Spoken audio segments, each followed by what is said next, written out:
Лучших мастеров с ограниченными возможностями здоровья выявил чемпионат Обилимпикс. В Якутске завершился региональный этап чемпионата по профмастерству среди людей с инвалидностью. В соревнованиях приняли участие около 140 конкурсантов со всей республики. Соревнования прошли на 13 площадках в Якутске и Нерюнгри. На торжественном закрытии чемпионата сейчас находится моя коллега Саргалана Федорова. Саргалана, я тебя приветствую. Расскажи об итогах чемпионата. Очень давно. Анастасия, приветствую. Призерами регионального этапа чемпионата Обилимпикс стали 57 человек. Всем им вручают заслуженные медали, награды. Но самое главное – это то, что чемпионат открыл им двери на рынок труда. Они не только отточили свои навыки, раскрыли таланты, но и познакомились с работодателями. Церемонию закрытия чемпионата открыл министр образования и науки республики. И он отметил, что чемпионат набирает обороты, география участников расширяется, и рассказал нам о результатах. Надо отметить, что в этом году много у нас школьников, 45 школьников, и также у нас достаточно хорошо представлены специалисты. Это мероприятие Обилимпикс, конечно же, очень важное мероприятие для того, чтобы люди с ограниченными возможностями здоровья, с инвалидностью могли себя в дальнейшем найти в этой жизни, трудоустроиться, быть востребованными обществом.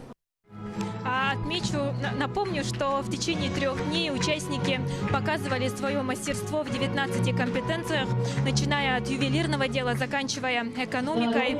И они боролись за звание лучшего в нескольких категориях среди школьников, студентов и специалистов. И в этом году участники впервые проявили себя в таких компетенциях, как социальная работа, прикладная эстетика, медицинский и лабораторный анализ и резьба по дереву. И мы пообщались с победителем в компетенции массаж. Он рассказал, что же дал ему этот чемпионат. Нелегко далось, пришлось потренироваться, вспомнить все, чему обучались, и всю свою теорию воплотить в практику. Конкурс дает очень многое, не мне только одному, и всем, кто участвует в этом конкурсе. Опыт, во-первых, всего, и уверенность в себе. Работу участников оценивали более 100 экспертов, в том числе и потенциальные работодатели.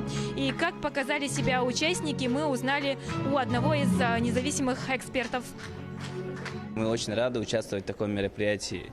И это очень круто, то, что участники, получается, учат веб-дизайн и очень сильно в нем практикуются. Ведь, как правило, в веб-дизайне, да и во всех серьезных дисциплинах, это главная практика и упорство.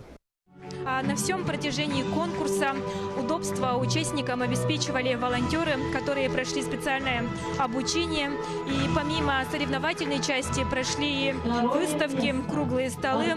И все это должно помочь особенным школьникам, студентам с выбором будущей профессии. Ну а победители в каждой компетенции поедут представлять Якутию на национальном чемпионате в ноябре этого года. Стоит отметить, что ежегодно региональный этап проводили в октябре, но в этом году специально отодвинули сроки проведения, чтобы у победителей было больше времени на подготовку. У меня все. Анастасия.